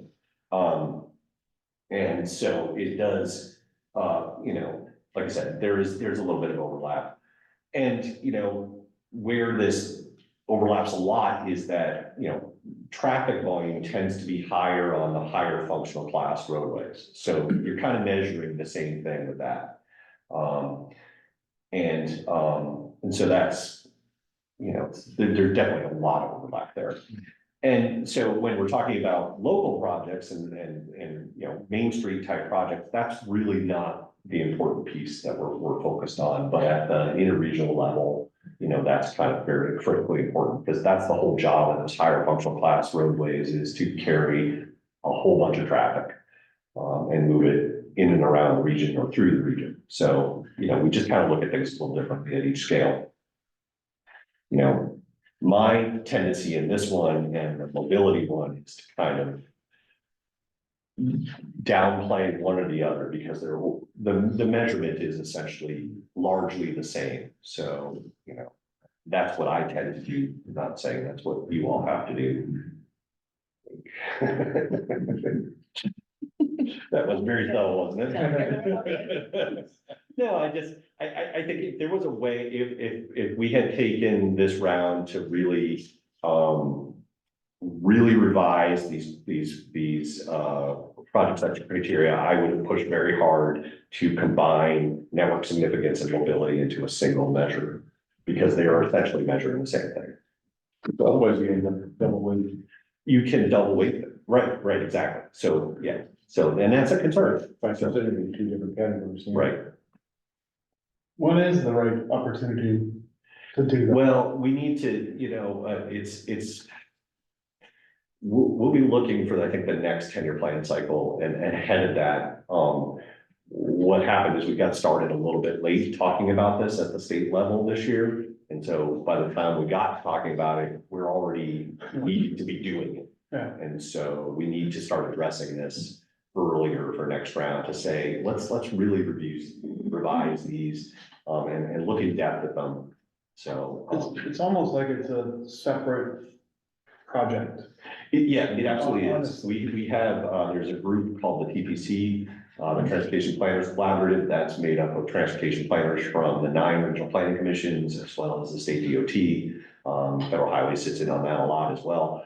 And we meet quarterly, roughly, to talk about these things. And one of the major things we talk about is the 10-year plan criteria, but we didn't start talking about that until this spring. And all of us need to be where we are now in the project. Everybody's already soliciting for projects. Yeah. And we don't want to go in and come back in a month and say, well, wait, we need to really revise the selection criteria. So next round, we need to address it earlier in the year so that we're closer to being complete with any revisions when we start soliciting for projects. So it's just something we're aware of that, and so hopefully we'll all carry that over for the next year and a half and then we'll start addressing it earlier. Safety, this is a critical one. And so we're looking at the degree to which the project improves or impacts traveler safety in relation to the performance at that particular site and the benefit of the proposed improvements. So we look at two pieces of this. What's the crash history at that location for the last 5 years? Focus tends to be more on looking at those sites that have higher numbers of fatal or serious injury crashes. But we do look at overall number of crashes, assuming we have enough information to make that call. And then we look at what's proposed at the site and try to get an understanding of whether what the safety benefits will be of a particular project. And we keep this fairly high level. We look at, is it going to be a minor safety improvement or a major safety improvement? That's kind of the level of looking at. You can dig way down into this. There's a document called the Highway Safety Manual, which has, what is it called? Basically, it has a whole inventory of different types of improvements and the anticipated % reduction in crashes that each potential improvement can have. And so we could dig into that in some cases, but often, again, we don't have a great handle on the specifics of a project at the 10-year plan or the long-range plan level. We don't know, exactly how many turn lanes there might be at an intersection, those kind of things. So we can just make guesses that, yes, this type of improvement is likely to have a major or minor safety impact. Currently, the data that we have through the New Hampshire crash database is relatively poor. So that limits us in what we can do to some degree in terms of the amount of research that we can look into. So often if a community is proposing a safety project in a particular area, having some input from the local police department in terms of providing a crash summary for that particular area or that particular site is super helpful for us. And it helps us understand really what's going on there and what safety benefits might be generated. So we kind of see this as a criteria of high importance sort of across the board. And it's something that gets talked about a lot. And so we want to make sure that, we feel like at RPC that safety is kind of our highest priority at this point in terms of how, addressing the problems with the transportation network. So we hope that carries through. State of repair. And this one is a little bit of a challenge as well. But this is really discussing, what's the current condition of the facility in which the project is proposed. So it's based on the, and I have in here both bridge and pavement condition. Again, we don't talk about bridges all that much, but DOT basically has a policy around roads and bridges, and their policy boils down to keeping the good roads in good condition. So if a road is already in good condition, in decent condition, it pays to keep it in that good condition rather than letting it go to poor condition and trying to bring it back to good, right? Bridges, on the other hand, their policy is to address the worst first, right? Those in the worst condition get addressed first. So we try to weigh that into here. At the same time, most of the projects that we're talking about are not maintenance or preservation type projects. They're improvement projects. And so the condition of the particular roadway is fairly irrelevant to the project that's our projects that are being proposed, right? If you're proposing to signalize an intersection, it's not because the pavement is in poor condition there. It's because you've got safety issues, or you've got, inability to make left turns or get out onto the state highway, whatever it might be. But it very rarely is it about pavement issues. So that's where we struggle a little bit on this, and how to incorporate this into the system when most of the stuff that we're dealing with is not maintenance and preservation type improvements. So The only difference, the only time that would not be true is if you had a project that was solely based on fixing an underlying cause of quickly deteriorating. Right. So, and doing a full we've had communities propose like full reconstruction of a section of roadway. That is exactly to deal with poor conditions that cannot be resolved necessarily, or long-term can't be resolved by paving. That being said, those are super expensive projects. For the bang for the buck is a lot, is not good. Good. And DOT's approach has been to do minimal number of those type of reconstruction projects and just pave those roads more frequently, because they can pave a road like 10 or 20 times before it costs the same as really fixing the underlying issues and reconstructing it. We don't have that so much in this area, but somewhere areas further north are having experienced that more frequently, where they're paving a road every 3 or 4 years because it's so much cheaper than trying to actually reconstruct it and fix it. And so, those are the kinds of things that get pulled into this. This type of this aspect is kind of most important probably at the interregional level.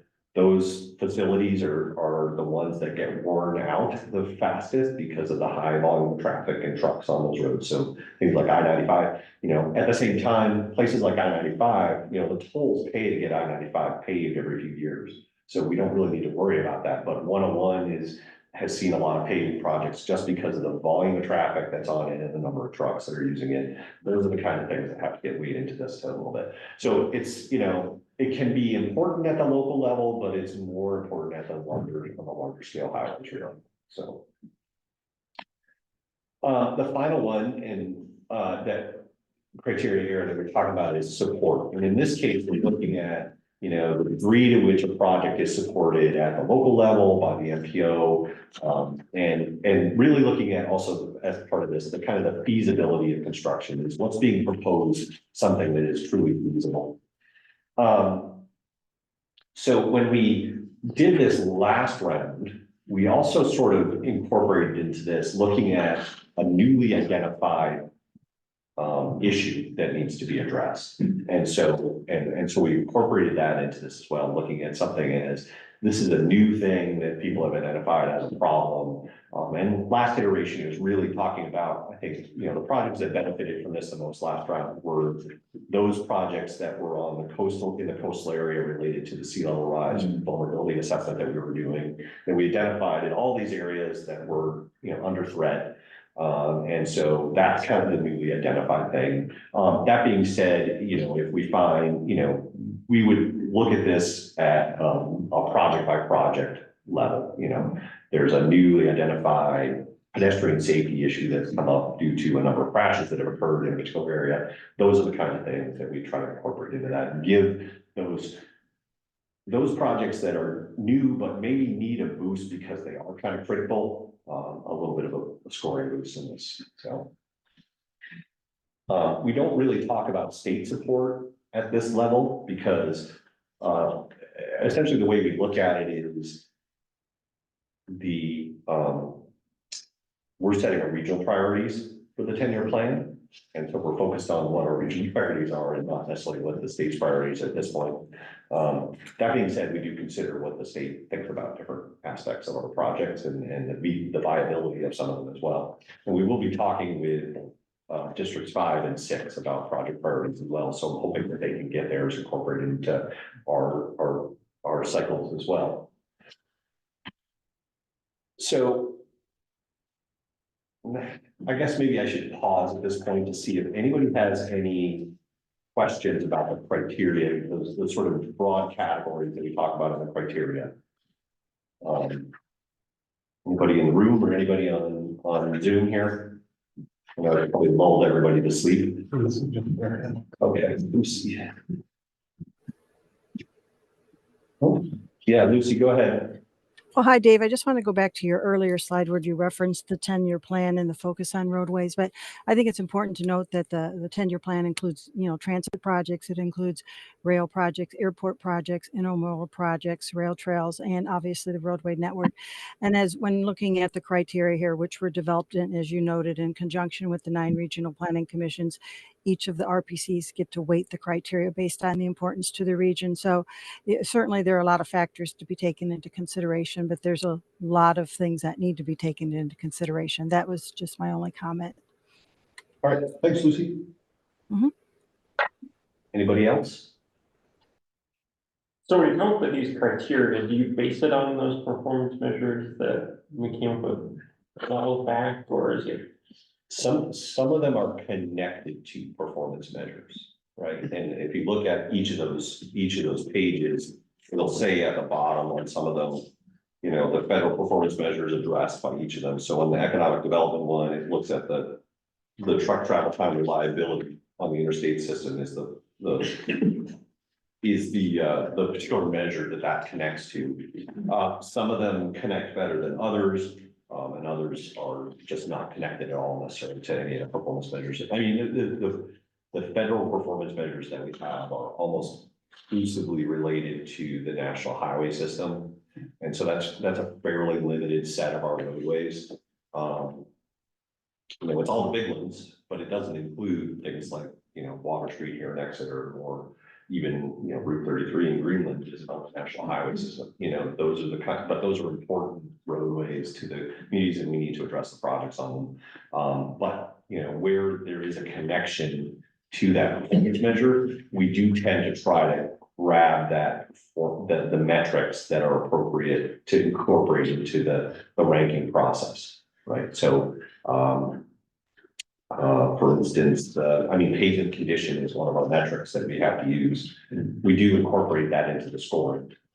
Even no matter what that aspect is weighted as a criteria, we do look at the pavement condition gets included in that. So Dave, when a project gets scored, is it a total of the scores in each one of these criteria? Yes, but weighted, each of the criteria are weighted. Right. Separately. Okay. So, and I'll get into that a little bit specifically. So that just gets back to kind of my long-standing concern that some projects are not considered. There is no measure in the criteria, that specific criteria for some types of projects. And so they automatically get discounted. Yeah. When we put these project selection criteria together, that was now 4 or 5 cycles of the 10-year plan ago. My goal going into that was to try to be mode agnostic as much as possible. To try to develop criteria that you could apply to any mode, but we haven't got there. We definitely aren't there. And there's some that you really can't. like the system condition kind of piece of it. I guess we could. We I could. mean, you know, you could talk about bus condition, for instance, and that kind of thing, but we know we're not there, and we have not figured out a way to do that without a substantial investment of time and resources. There are states that have done it. Yeah. Virginia has their smart scale system, which some of this is based on, but they've done the deep dive and done everything from, like, they developed the tools to actually rank the projects and score the projects. And so it's not just, here's what we want to consider, it's more of, here's what we want to consider, but here's actually how to do it. Yeah, And we haven't got there. Yeah. We were trying to work with DOT to have them put in for a federal grant. There's a new grant out there that is specifically designed for making improvements to prioritization processes. And we talked about it with DOT, and there just wasn't enough. I think there was a lot of interest, but there wasn't enough to sort of coalesce around a grant application. But I think we'll look again for next year. Yeah. And I think having to start the 10-year plan process now, we didn't feel like we could do anything now that would be impactful this round. But it's you know, we're thinking about it, and we are trying to make improvements there. Yeah, I understand. I just want to make sure that everybody knows that, yeah, we recognize this is a fault of this system, and it just isn't good for that. Yeah, I just will bring it up every single time. That's my goal. I know, we tend to think everything is traffic, road conditions and stuff, and you're trying to weigh rail trails and portable traffic circle and bus systems, and they just are not the same thing. No, they're not. And yeah, we don't have a way to compare apples and oranges. Yeah. You know, we're working on it. Wow, I have really used up a lot of time so far. So let me keep going through this, and I'll kind of speed it up a little bit. So we have this criteria weighting process, right? So the total of all those 8 different categories that we just talked about will equal 100% of the project score. And they should vary to some degree between the different scale of project. As part of that, we do, you know, as part of the criteria weight setting, we get these partial percentages. I tend to round those off to an even percentage number, just for simplicity's purpose. And there are multiple criteria within each category. So within safety, there's a couple of things that we look at. Within mobility, there's a couple of things we look at. So each of those will total up to 100% within that category. And we keep that consistent across the 3 scales. So for safety, we look at the safety performance. We'll look at it the same way across each, you know, safety might be worth 20% at the local level and 15% at the regional level, but we'll split within that, the safety performance and the safety improvement percentages will stay the same consistently. I'm going to talk about that too here. Okay, cooperating. Okay, so this is probably a little bit small. But you can kind of see this, that within each area, so looking at economic development at the top, and these are made up percentages, so don't take any of these as just an example. So under economic development, you know, improving accessibility to activity centers, in this example, that's 58% of the economic development score, whereas 42% is by improving goods movement, right? And so you can kind of split each of those down through. So, but at the same time, economic development in this example is only 10% of the total score. So, you know, it kind of gets weighted and put in. So, and maybe I think the next slide shows that in kind of a different way, but same thing. This is just an example with made up numbers, other than the numbers all add up to 100% within. You know, economic development is weighted differently at each level, as is the equity, accessibility, and the mobility. Kind of spread that out, but underneath each, the criteria are split the same way. So we're looking at things the same way within the category, but the category is weighted differently when we're talking about the different groups of projects. does that make sense to people? Yeah. I mean, this is consistent with the way we've done it the last several rounds. But again, we have a lot of new faces, so I want to make sure that folks understand what we're doing.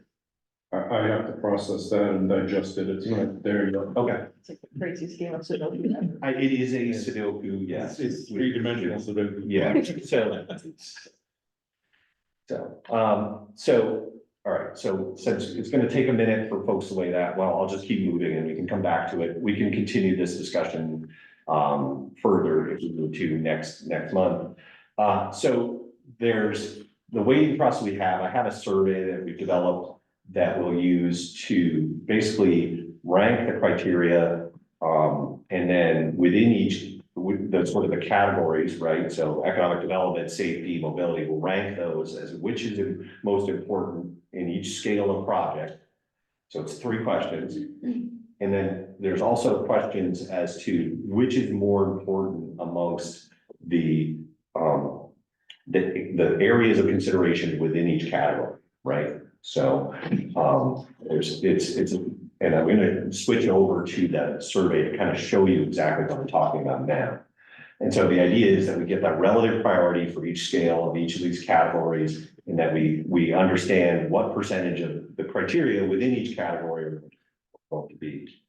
So, so what I'm looking for between now and the next meeting for you, and after this, I'm gonna switch over to the survey. So I'll be looking both for input on the survey, and you know, offline if you need to, but I'll be looking for TAC members to actually fill out the survey and kind of rank these so that we can talk about it further at the next meeting and make sure everybody's understanding and we can come up with a draft weight for each one.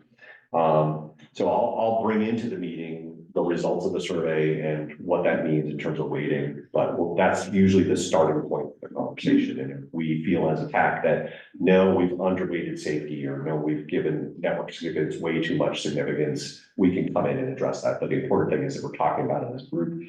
And then once we get through that meeting and we can get an approval from this committee on those, that's what we'll use to score projects this summer as a starting point. So I'm going to escape out of that. I will stop the screen share momentarily. I'm going to bring up a website. Going to let's see, share the screen again. Okay, so you should be seeing a website. That's the 2024-2025 project selection criteria weighting survey. Lucy, are you seeing that? Yeah. All right, I can see you on the screen still. So, Yep. All right, excellent. So this is basically using public input. So the survey is set up as has a number of tabs to kind of work through. And this is live right now. I haven't sent the link to anybody yet, but I will be doing that. So just sort of an introduction, kind of some of the things that we talked about today. It's got a link, it'll have a link to the documents that are handed out. So if you need a quick reference to those. And I'm, setting the survey to close up in a couple of weeks. So giving everybody some time to think about this. But I'm going to kind of just step through it. And so again, a little bit more background information, talking about the scale of the project. So looking at, the local, regional, and interregional scales, because you'll be asking to set priorities or criteria or weights of criteria for each of those. And it just gives some of the detail of that. Again, it's all information that we talked about today. And then it gets into maybe load. No, please don't get it now. Are you on the Wi-Fi extender or the? I don't even know, it should be plugged in. Oh, there we go. So again, a little bit more background information about the criteria categories. Again, all this information we talked about today. And then, so this is where we actually are asking for your input, and it goes through the local, the regional, and interregional scale on this. It says, when you're thinking about these local scale projects, in this case, which are the most important criteria? So what you do is you basically go and you drag and drop them up in order. And you can, put stuff in between. Right? And I'm just gonna throw these up there, not in any necessarily particular order, but just to kind of get the job done. Okay, and then once you're set on what you've done, and you can move these around, once you put them up there. So you can rearrange things. Then you just confirm, and then you can continue on your survey. If you change your mind, like you go further on in the survey and you say, oh, wait a minute, I messed up. I want to do something different. You can go back to this page and change your response by clicking in there. So it's easy to change. Once you've submitted the survey, you can't change your responses, but until you submit at the end, you can go back and modify any of these. So, and then you'll get the same thing at the regional level, same exact list, might be in a different order for you. And at the interregional scale as well, you can get the same thing. And what happens is I basically do a weighting process where I take the number of times a particular criterion category is weighted first or second, and everything gets a point total based on that. And it's like a weighting of a weighting. So, got an Excel spreadsheet set up from last round, so I just have to plug in the numbers that people give. So, so after those, then it goes into a slightly different, well, first there's hey, if you've got any questions or comments that you want to provide, or something you thought about while you were doing this that you didn't think about at the TAC meeting, that might be important for us to discuss, when we come together next month, put those comments in there so that we could track them and make sure we cover them. And then we'll get into weighting the individual criteria within those categories. So, and these are all on a sliding scale, except maybe the very last one, because there's 3 as opposed to 2. But basically, we're going to say, this is looking at economic development, which is more important, improving access to employment in residential hubs, tourism destinations, and other activity centers, or improving ease of goods movement and freight. And this is a sliding scale, so you can kind of set it anywhere on this continuum, right? And it's going to automatically, once you let go of the mouse button or whatever it is, take your finger off the phone, it's going to automatically set it, but you can go in and change it again, similar to the other project. So you decide, no, I kind of messed up. I want to go back over here. This is much more important. And we'll weight the percentages based on that. And I'm going to,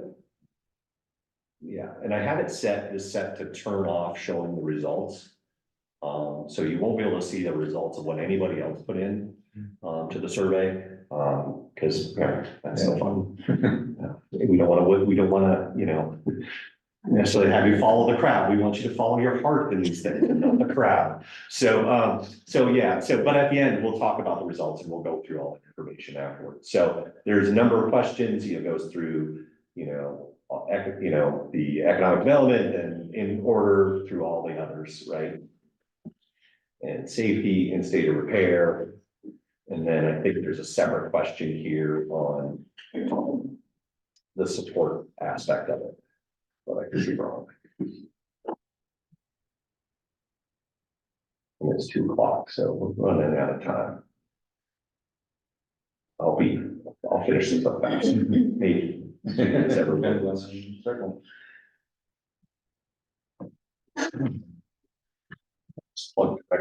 Computer is plugged directly into the network, but maybe not. There we go. All right, so support is a series of questions, right? Because there's three things under that, so I have to compare each against the other.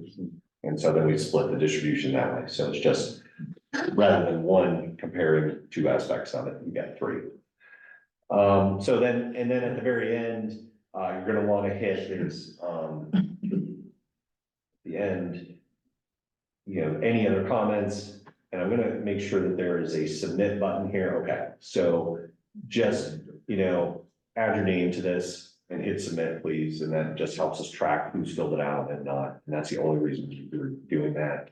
Won't necessarily, don't need to share that with the group, but it just helps us understand who's been responding. And then at the very bottom, hitting that submit button will send your answers in. So,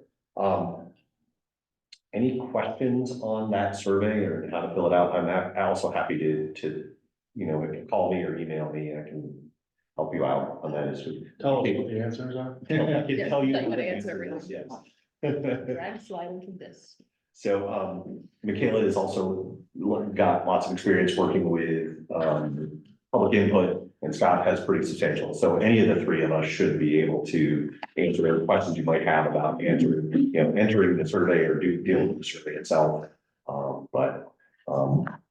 Any other questions on that? So the discussion earlier about potential duplication between network significance and mobility.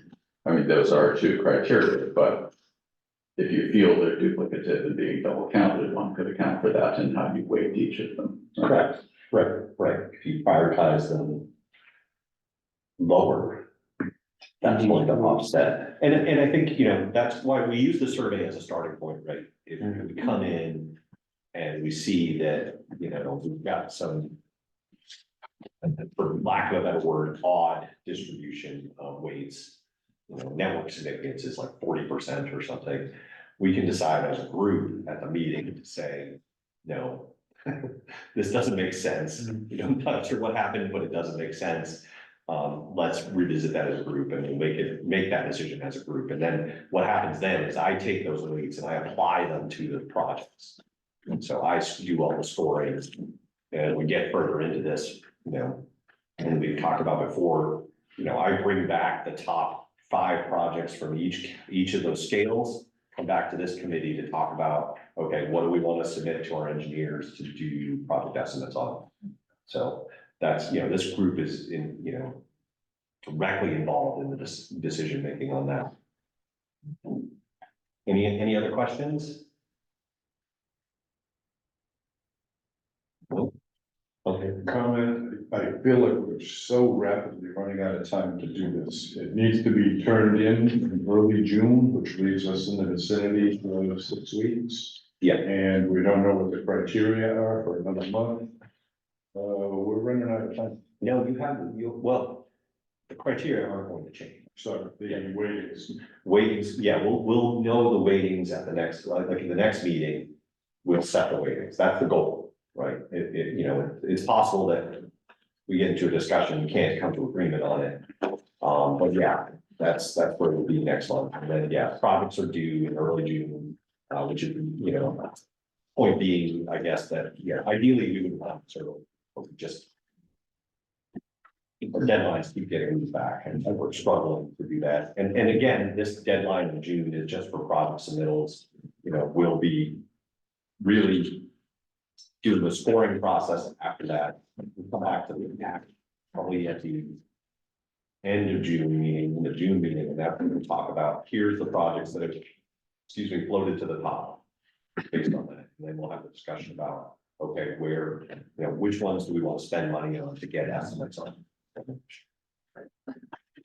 Right, I have kept you longer than intended, so I apologize for that. If you have any questions about the criteria, the weighting process, any piece of this, definitely please reach out.